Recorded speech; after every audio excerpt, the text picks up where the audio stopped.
Jejakmu Tuhan sungguh sempurna.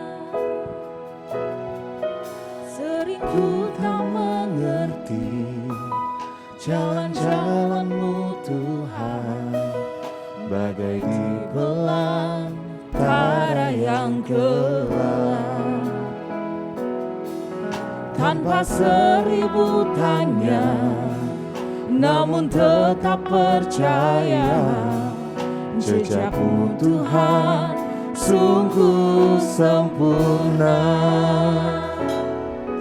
Ajarku memahami semua yang Kau ingini, agar hidupku puaskan hati-Mu. Bagimu aku rela sepenuh hati menghamba, serahkan diri genapi karya-Mu.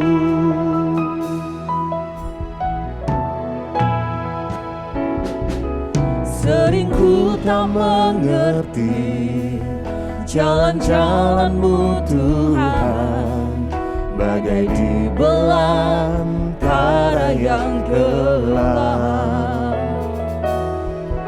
Tanpa seribu tanya, namun tetap percaya, jejak-Mu Tuhan sungguh sempurna. Ajarku memahami semua yang Kau ingini, agar hidupku puaskan hati-Mu. Bagimu aku rela sepenuh hati menghamba, serahkan diri genapi karya-Mu.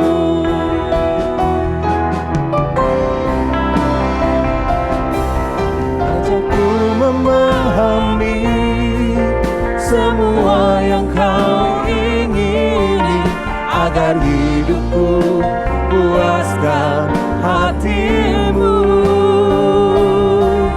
Bagimu aku rela sepenuh hati menghamba, serahkan diri genapi karya-Mu. Ajarku memahami semua yang Kau ingini, agar hidupku puaskan hati-Mu. Bagimu aku rela sepenuh hati menghamba, serahkan diri genapi karya-Mu. Serahkan diri genapi karya-Mu. Serahkan diri genapi karya-Mu.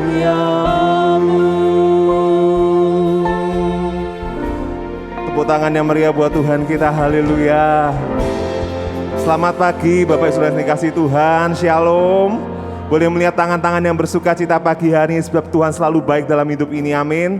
Mari sama-sama kita memulai ibadah kita pagi hari ini. Kita datang pada Tuhan, membawa hati kita berdoa. Kami bersyukur ya Tuhan, buat pagi hari yang cerah yang Tuhan siapkan bagi setiap kami, untuk kami boleh datang bersama-sama saudara seiman kami, berkumpul, memuji, menyembah-Mu, dan lebih lagi ya Tuhan, kami boleh semakin mengenal pribadi-Mu Tuhan. Kami boleh semakin mengerti Tuhan apa yang menjadi kehendak-Mu dalam hidup kami. Dan kami rindu Tuhan, hidup kami ini Tuhan, bukan hanya untuk kami saja Tuhan, tapi lebih lagi hidup kami ini untuk memuliakan nama-Mu Tuhan, menjadi berkat Tuhan. Dan kami rindu setiap pujian penyembahan yang dinaikkan boleh mengagungkan nama-Mu saja ya Bapa. Engkau yang bertahta Tuhan di dalam setiap pujian penyembahan yang kami naikkan. Engkau yang memimpin setiap kami lebih lagi ya Bapa. Dan kami sungguh yakin percaya ketika kami pulang Tuhan dari ibadah pagi ini, hidup kami Tuhan boleh semakin serupa dengan Engkau Tuhan, memuliakan nama-Mu. Hanya di dalam nama Yesus, setiap kita yang percaya, mari sama-sama kita berkata, amin. Mari sama-sama kita memulai ibadah ini. Terima kasih Yesus.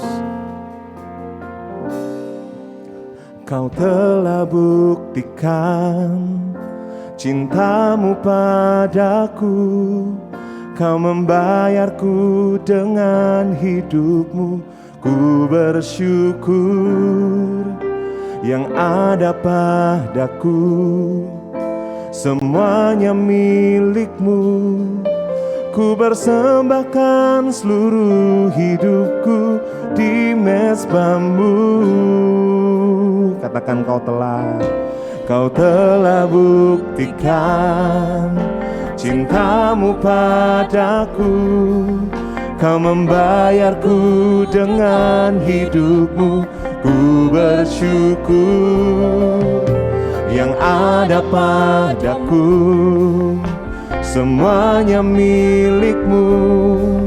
Ku persembahkan seluruh hidupku di mezbamu. Hanya Kau yang menjadi tempat jawaban. Hanya Kau tempatku berharap. Berjalan bersamamu, ku takkan goyah. Sebab tangan kasih-Mu tersedia bagiku. Selamanya Kau ku cinta. Terima kasih Tuhan. Mari kita katakan, Kau telah buktikan cintamu padaku. Kau membayarku dengan hidupmu. Ku bersyukur yang ada padaku. Katakan semuanya milikmu. Ku persembahkan seluruh hidupku di mezbamu. Hanya Kau yang menjadi tempat jawaban. Hanya Kau tempatku berharap. Berjalan bersamamu, ku takkan goyah. Sebab tangan kasih-Mu tersedia bagiku. Selamanya Kau ku cinta. Katakan hanya Kau yang menjadi tempat jawaban. Hanya Kau tempatku berharap. Katakan berjalan bersamamu, ku takkan goyah. Sebab tangan kasih-Mu tersedia bagiku. Selamanya Kau ku cinta. Mari sekali lagi katakan, Kau telah membuktikan kasih-Mu Tuhan. Kau telah buktikan cintamu pada. Katakan, Kau membayar kami dengan darah-Mu Tuhan. Ku bersyukur yang ada Padaku semuanya milik-Mu ya Tuhan. Kami percaya Tuhan. Ku persembahkan seluruh hidupku di mezbamu. Mari sama-sama angkat tangan, katakan, hanya Kau yang menjadi tempat jawaban. Hanya Kau tempatku berharap. Berjalan bersamamu, ku takkan goyah. Sebab tangan Kau tersedia bagi yang mencintai Tuhan. Katakan, selamanya Kau. Oh, hanya Engkau, oh, yang menjadi tempat jawaban. Hanya Kau tempatku berharap. Berjalan bersamamu, ku takkan goyah.